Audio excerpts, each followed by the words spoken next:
mean, this is an amazing reminder to me that there's no rhyme, there's no trend. I mean, it doesn't matter. Just start investing. The best time to start was a long time ago, but if you haven't done that, start now. Start putting money in every month systematically, and just don't look at it and don't worry about what the people on the cable shows say and the radio say, because look at these returns.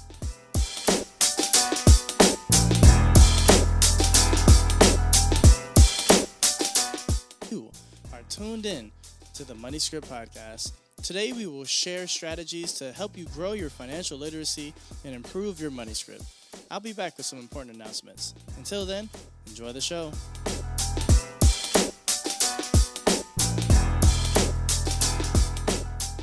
Welcome to the Money Script Podcast. It's your host, Johan Harrison. So happy to be with each and every one of you today. Today, I am joined by Caleb Brown. Caleb is also in the financial planning field.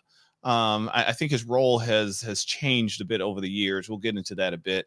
And he is joining us from the great state of Georgia. Welcome to the Money Script Podcast. Caleb, how are you? Hey, great to be here. Thanks.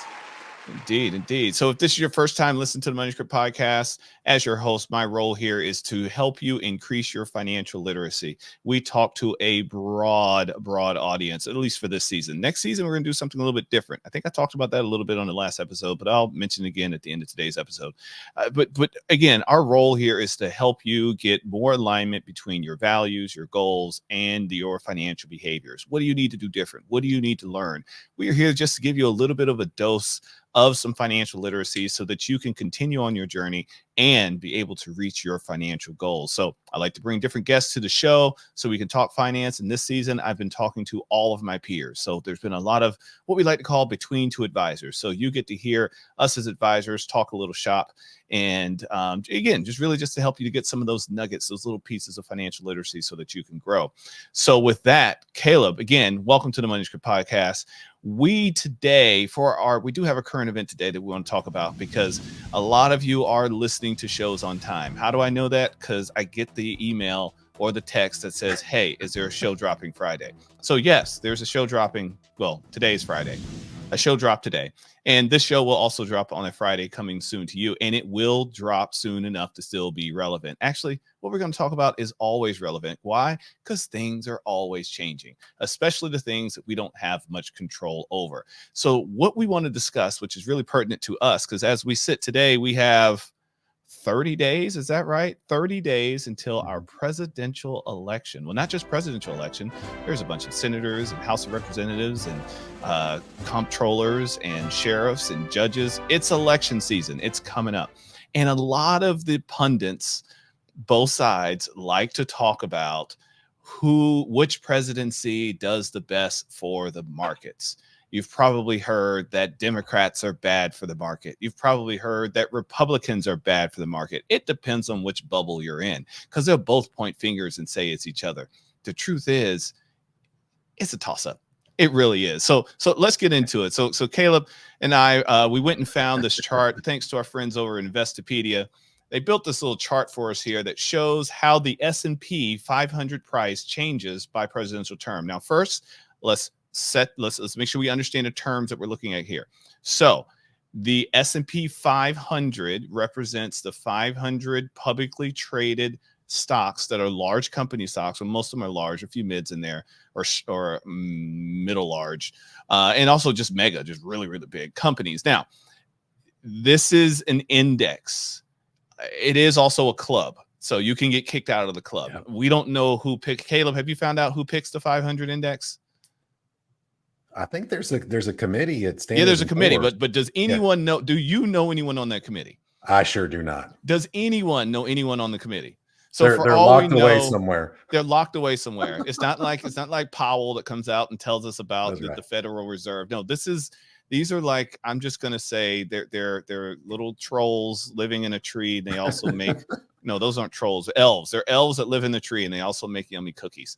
And they pick the S&P 500. That's a soundbite. So the S&P 500. So this is dating all the way back to Eisenhower. Now, the red and the blue are just Democrat versus Republican. So don't think of that as negative versus positive. You'll see some of the negatives over there. So what jumps out to you, Caleb? This is amazing chart. Yeah. And I'm glad you brought this up because I was getting nervous there for a minute because I thought you were going to say, Caleb, who do you think is going to win the election? And can you go into a I'm like, no, no.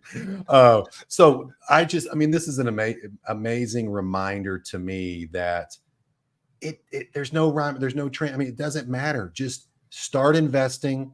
The best time to start was a long time ago, but if you haven't done that, start now.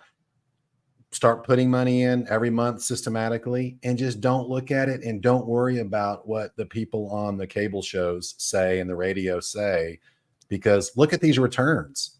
I mean, this is amazing. Like, for me, when I invest personally, I never look at my accounts, and this is one of the reasons why. So trying to take the fear and the greed just completely off the table, and the anxiety or whatever else, maybe some other feelings people might have. But I mean, other than maybe a couple sort of, the Nixon and sort of the Bush stuff, I mean, look at the rates of return. It's amazing. They I are, mean, they your are money, amazing. yeah, They're amazing. This is good. This seems like a pretty good investment to me. Doesn't matter the president at the end of the Nope. day. Doesn't matter blue or red. And for those of us that are listening and you can't see this, I will put a link to this in the show notes so that you can check it out, or come check it out on YouTube. Hey, look at that visual effects. But just to describe it to our listeners, out since Eisenhower, there have only been 3 presidential terms where there were negative returns for their entire term. Okay, if you went from the beginning of their term to the end. One of them is an asterisk beside because it's Nixon and Ford, because Nixon, he had to something else he needed to do, so he wasn't able to finish out, and Ford picked up, but then Ford didn't continue because Carter came in. But the Nixon, Ford, and the Bush Jr. 1 and 2 are the only terms since Eisenhower that were negative for the entire term. Nixon, Ford was negative 13%. Bush Jr. first term, negative 12.5%. Bush Jr. second term, negative 31.5%. Everything else is positive. Not only is it positive, everything else is double digits. Yeah. Eisenhower, 78.7% for his term. His second term, 34%. So Eisenhower can walk away saying, hey, I gave y'all over 100%. I mean, that's Republican. But then we can look at Clinton. Clinton was 79.2 and 72.9. He can walk away and say, gave y'all 150%. So at the end of the day, it does not matter. And for those of you thinking about the election coming up, Trump's was positive. It was the downturn right there at the end because we went into COVID and all that good stuff, but Trump's was positive. Obama before him was positive, and Biden through July 3rd, 2024 is positive. So to Caleb's point, the real message here is get started early, get started now. Make sure you have a process where you're putting money in systematically.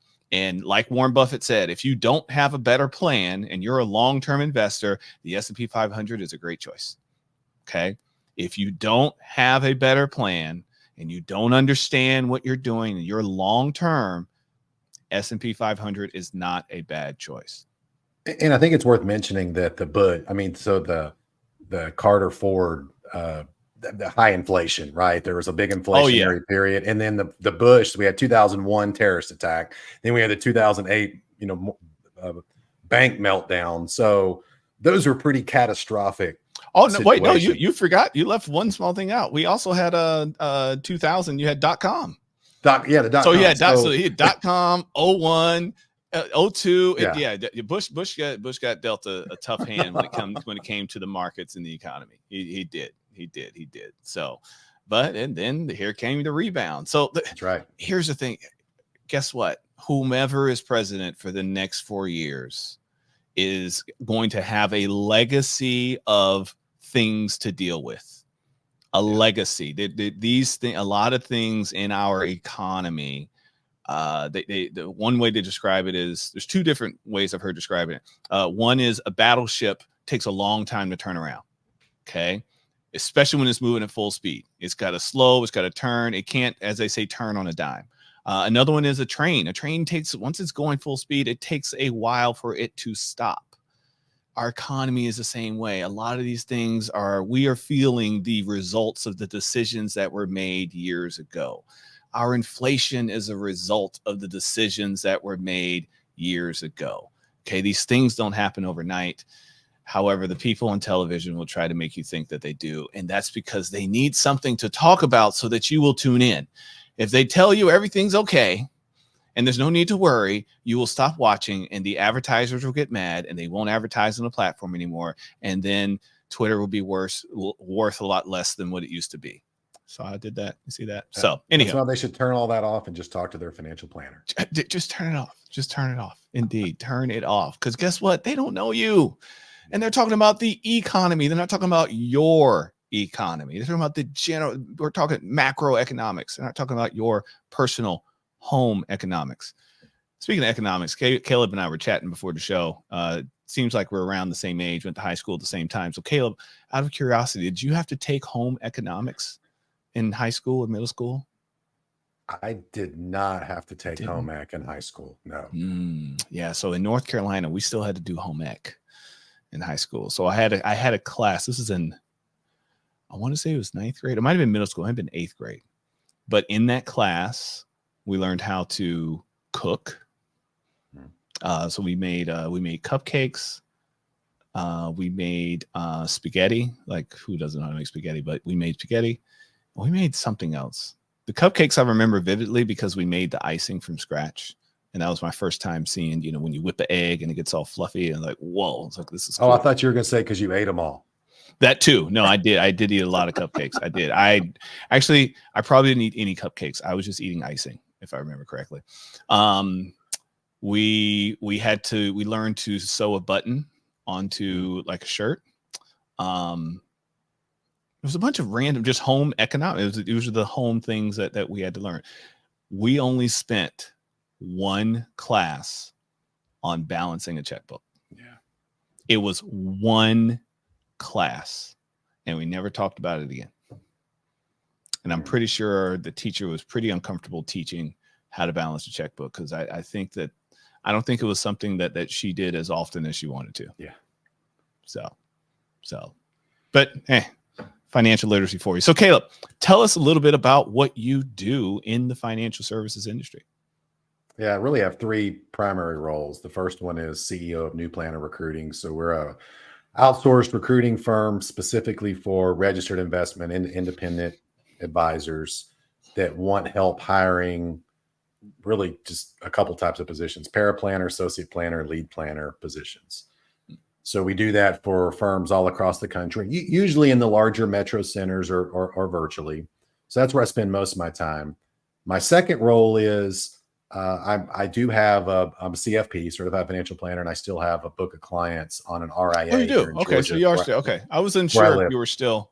Yeah, I have a team that helps me, so I'm flexible to sort of move around. But I've kind of got several gigs going on, and then my third gig is I teach the practice management class in the University of Georgia's financial planning program. So I really come at it from 3 different angles: academic, practitioner, and then recruiter. So I have sort of a different viewpoint than most of the people. I like that third. I want that job. How do I get that one? It was really cool. I mean, a long time ago, one of my coaches and just sort of mentors said, your net worth is your network. And somebody in my network that I went to Texas, I didn't go to school with them, but they knew me from Texas Tech, where I went to college. And I just moved to Athens. They had a firm. They reached out and said, hey, we're really looking for someone to teach us practice management course. And we think you'd be perfect because in your recruiting business, you're talking to 300 advisory firms a year and you're recruiting for a smaller percentage of that.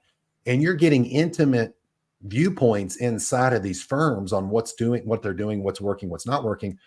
We'd love for you to share that to the class versus what we're doing now is we have a grad student teaching it. We're just assigning a book and there's some readings and it's just kind of a boring class that no one's getting anything out of. So boring. Now the students they come in Tuesday, Thursday, 8:00. So they're not happy about the time, but they are happy about the content because it's pulling all their education together. And it's how do you make money as a financial planner running a financial planning business? Yes. And that's something they're very interested in. Yes. Yeah. So let's I want to talk about that a little bit because I believe in transparency, and I think that it's important that the consumer base understands how financial plan or let's not even say financial planners, how financial professionals are paid, because there's a Yeah. lot of people that like to use the term financial planner or financial advisor or just advisor, and it's not as synonymous as one would think with someone who is a fiduciary or who may be a CFP or fee only. So Caleb, can you talk to the public a little bit about how Yeah. financial professionals are paid? There's a spectrum, right? So let's just Mhm. start on kind of the far left, and that's where the financial planning profession or services profession got started. And that's a commission salesperson essentially. So they sell a product, mutual fund, annuity, whole life insurance policy, and a third party, that company, pays them a commission. Okay, and that by itself, there's not necessarily anything wrong with it. The It problem was is, as the only way to do it, business it was the 20 only way to years do ago. When I business. got into business, that was it. Like That's financial right. planning fees were still in their infancy. It was A shares, B shares, annuities, and life Yep. insurance. That's how we got paid. So the Smiths go to someone, the Smiths want advice, and they get advice, but so for the advisor, the planner to get paid, there has to be a product sale. And as the business, I've seen just in my 20 years, as the business has transitioned more to people wanting advice, more advice, less product sales, less products. Now it's, hey, we're going to pay a fee, just like you would to an accountant or an attorney, to give objective advice, and there's no product sale associated with it because there can be a conflict of interest there. And that's the problem with the what at least that I have with the commission side. So the far left is commissions, the middle is what people refer to themselves as fee based, and that means that professional is taking some commissions and some fees. Okay, so it's a little more confusing. And then if you keep moving to the right, on the far right side, it's what you would say fee only, which means, again, just like my firm, the only way we get paid is by the client writing a check or us deducting money out of their account. So hyper transparency. They know exactly how much they're paying, exactly what we're getting paid for. Where some of the other methods, the other two that I just laid out, a lot of it is ambiguous and not really sure who's paying what and where the money's coming from. And hey, did I really need that? Or is that because that person gets to go on a cruise if they sell this many things? And so it's very confusing out there if you're a consumer. And I hate this, some of that is intentional. There are some people in this profession that have tried to confuse the public, and it's worked. It People think works. they're going to a fiduciary or fee only person, but they're not. And I know this because they come to me and say, well, this advisor we're working with, like, we didn't have to pay anything. There was no cost. They were really generous. Like, hold on, let me look at your How statements generous here. were they? Yeah. This is what you paid. You just didn't realize it. So it's Mhm. really just kind of a mess. But we're moving, and I'm loving the transition. And what I see, we continue to move to the right of that spectrum, where more hyper transparency, visibility, fiduciary, just the consultative, collaborative approach versus I've got no agenda. I've got no products or anything to sell you. The only thing I have to sell you is, here's what I think you should do. And you've already paid me for it. So I've got no hidden agendas. Amen. Amen. Now, as I admitted, I started on one end of that spectrum, was introduced to financial planning, and when I started my own firm, I became one of those fee-based advisors, because one of the things I still held on to was my insurance license. Why? I work with a lot of brand new physicians, and they typically need some disability insurance to cover their income, especially if they're Yeah. sole proprietor and they're not associated with a Kaiser or a big hospital or something like that. So insurance. So I still get some commissions if a client decides to implement an insurance policy through me, but I also tell them, you can go shop if you want. Actually, here, I'm going to Right. bring you all. I have access to all of them basically, except Northwestern Mutual. Well, I could, but Captive. I Yeah. don't feel like that. No, they opened it up. So you Okay. we can actually, but they have minimums they want you to hit. And all that. Like, I'm not. I can find my client a suitable product from Yeah. Guardian, from Ameritas, from Mass Mutual, from the Standard. And that's what I do. I bring them all of them. Like, here, you have a gap of the insurance. Here's your choices. At the end of the day, I really don't care which one you choose. I just hope you close the gap. So for my business personally, insurance is maybe 15% of my total revenues, but the rest of it is financial planning fees or investment management fees only. When it comes to products like funds, closed-end funds, and private investments, etc., they knock on my door all the time, and I say, look, if this is a commissionable product, it's not for me. It's not. If it's something that I can, if the client is asking for it and I can put it as a part of their flat fee, sure. But no, I don't need to. Let me buy. Actually, what happens is they allow my clients to buy the product at what they call NAV, the net asset value. So it's not marked up to cover the commission, which can be helpful in some cases because those commissions can be like 10%. Yeah. Because it's not just me, it's me and the wholesaler and it's a lot of hands in the cookie jar. A lot of hands in that cookie jar. I get pretty excited when I say, like, oh, we get it for that price. Oh, that's cool. Okay. So yeah. So no, thank you for sharing that. Can you speak to Caleb just a little bit about you mentioned how we're going more upstream towards this more consultative, this financial planning. What has been some of your views and conversations that you've been having with your network about AI's role in the consultative financial planner role? Because I've been testing GPT myself. It's not bad. I love that it says talk to a planner at the end, but it can give some pretty good answers. Oh, you mean in terms of a consumer putting in a question to get advice? Exactly. Yeah. I don't think practitioners are worried about that really at all. At least the ones I talk to. I mean, they are such subject matter experts. The client experience is just so superior. And at the end of the day, these decisions that these professionals walk their clients through, at least the ones I deal with, are so emotional and the stakes are really high. And I mean, just thinking, going back to like Terminator, like, the T-1000, like that's still not going to be able to cut it.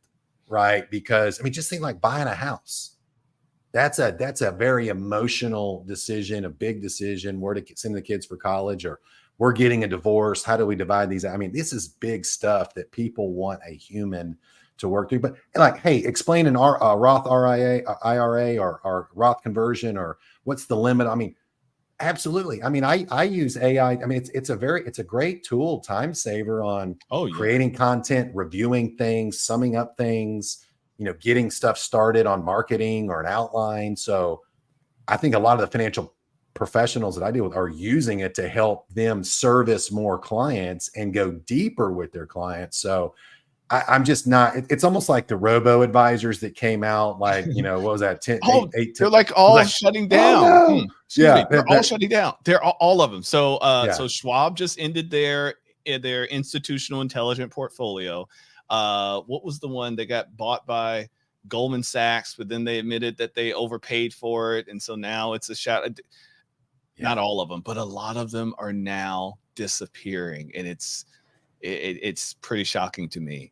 And telling, because I remember having the conversations because I was in a similar position as yours in my former firm. I was in recruiting. So I was recruiting advisors. And this is something that would come up sometimes with advisors when I would meet someone that was at a firm that was all commissions.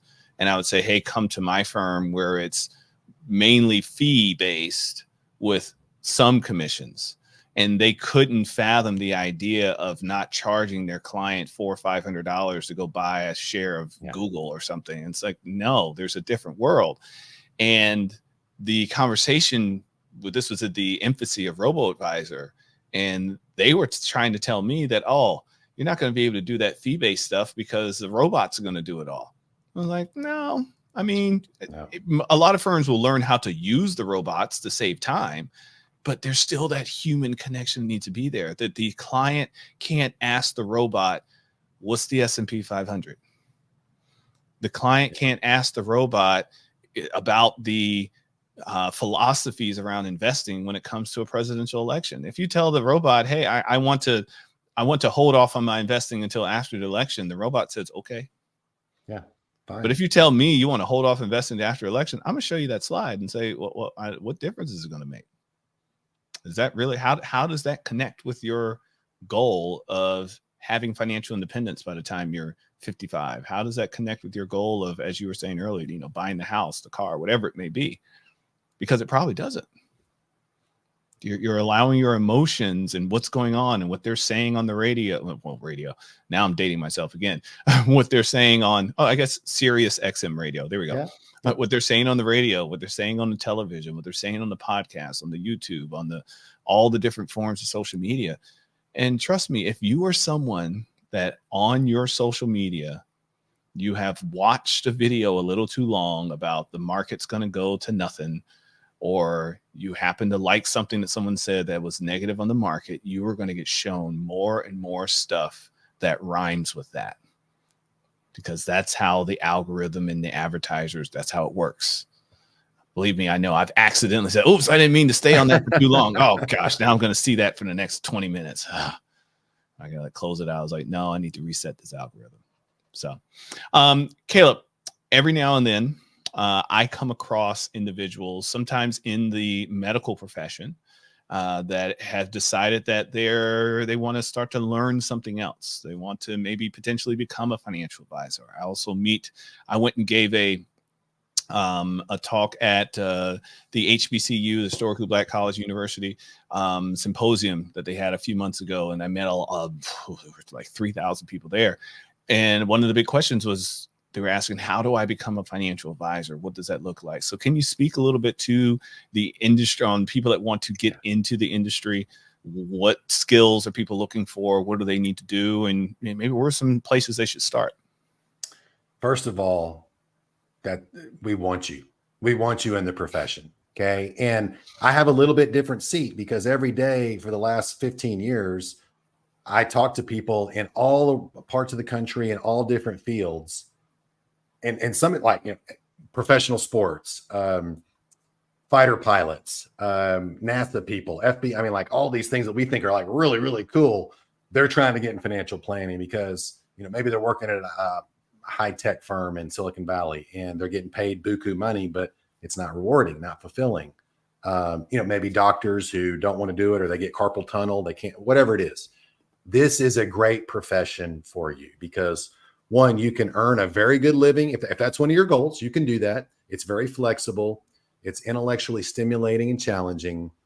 And you can have a great life. And at the end of the day, you can help people. And it's just super rewarding and very fulfilling. And you can help lots of people too. So I would tell you to try to you're going to need to get some education. Okay. So there's about 200 institutions universities, schools out there that offer about 350 different certified CFP programs. So I'm a believer in trying to become a certified financial planner. I think that's where you want to start, and going through the coursework. So it's going back, you're probably going to spend, 12 to 15 months going through the coursework, and then you take an exam, then you have to get some experience, but that will give you some exposure to the coursework. And it's investment planning, it's insurance planning, it's estate planning, retirement. Guess what? Even if you don't say, hey, I don't want to be that practitioner, you need to know this stuff for your own situation anyways. So it's a win-win situation for you. And I mean, look, my clients are looking for people that have shown, really, it's intangibles. Okay. So it's not GPA or sales success or career title. Passion for the financial planning profession. And what I mean by that is I'm doing financial planning. Like I was a doctor for 12 years, hated it. I'm not going to be stopped. You can tell me no all day long, Caleb. I'm just going to move on down the line and find somebody else that's going to say yes. Commitment to their career. Look, I'm 37 years old. I'm going to go back to school. I'm going to go get my SIE or my Series 65 or my CFP or whatever it is. You're committed to that learning in your career. Sense of urgency. Hey, I know I'm in a service business now. If I don't get back to the Smiths, even though it can probably wait until tomorrow, we may lose a really big client, and I'm not Mm. going to let that happen. So I'm going to get back to them immediately. And then sense of urgency's cousin, initiative. Hey, I know I'm new on the job. I'm sort of waiting for someone to tell me what to do. I'm not going to do that. I'm going to go to them and say, I know I'm new. We've got 4 meetings I saw on the calendar tomorrow. You guys are scrambling around. What can I do to help? Let me just dive in. And if it's just stapling papers, I'm happy to do that. Okay. Those are the 4. If someone has those 4 intangibles, because you can control those. I didn't say anything about GPA or where you went to college or anything like that. Those intangibles, that's what my clients are looking for. Okay. And then they can mold you as long as you're going through the education. My sense is if you can graduate, college, you can get through the CFP program and you can pass the exam, right? It's not rocket science. Now, sometimes the higher net worth clients, it does get complicated and complex. And I mean, so there are some things you have to figure out, but it's not rocket science. You can figure this out with a good mentor and some practice. And I would tell you, there's a lot of, look at professional associations, try to find a mentor, reach out to your alumni. You can do searches on LinkedIn to try to find financial planners in your area just to network with. And reach I out wrote to Caleb Brown because he has a massive network of new financial planner advisory recruiting. firms. Yeah, there you go. I wrote a book last year just for these people called Finding Your Path, the roadmap from student to successful financial planner. So it's, we have a little niche carved out in this, but I love working with career changers.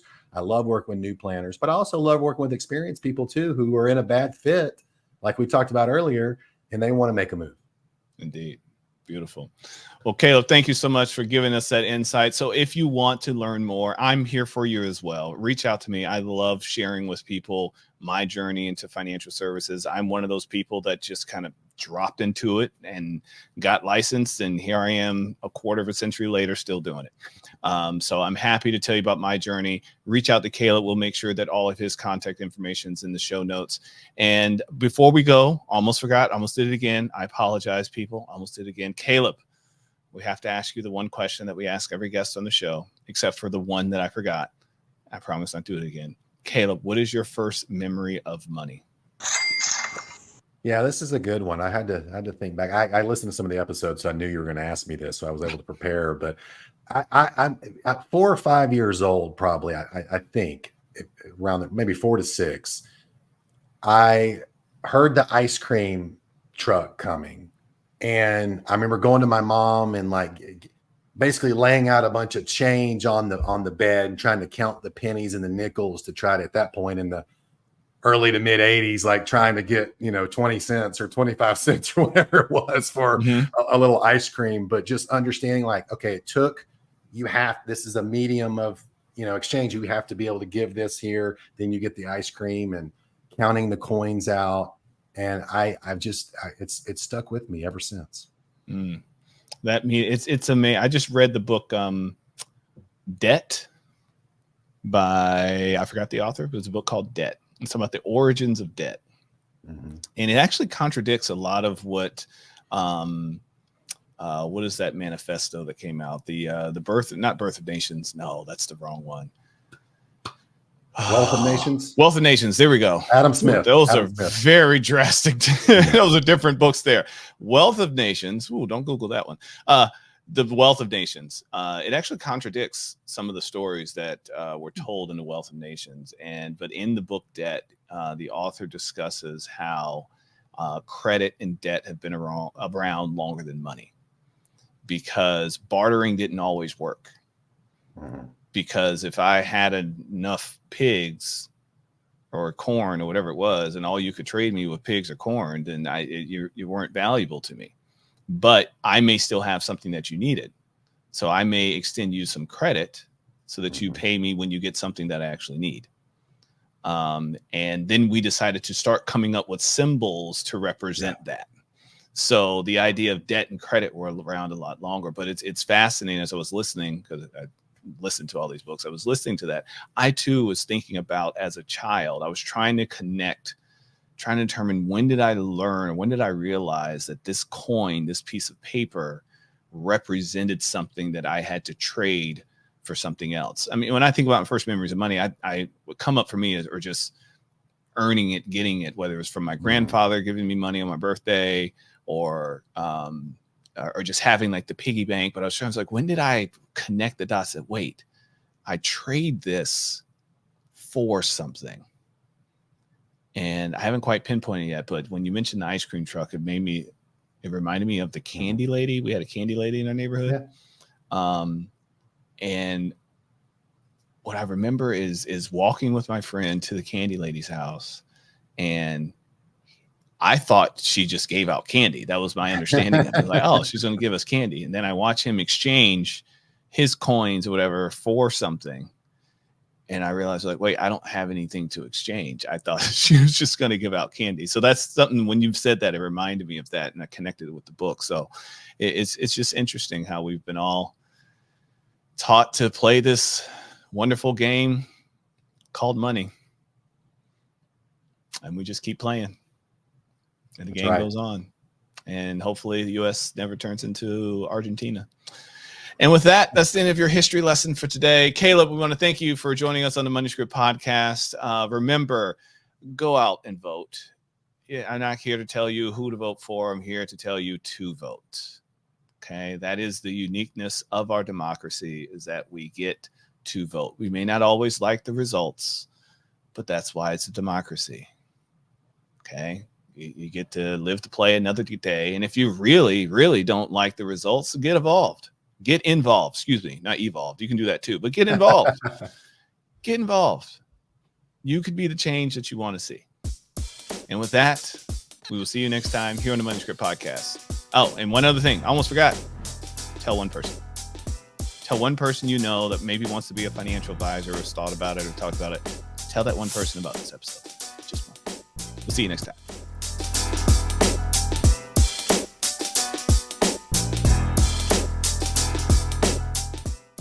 I'm back.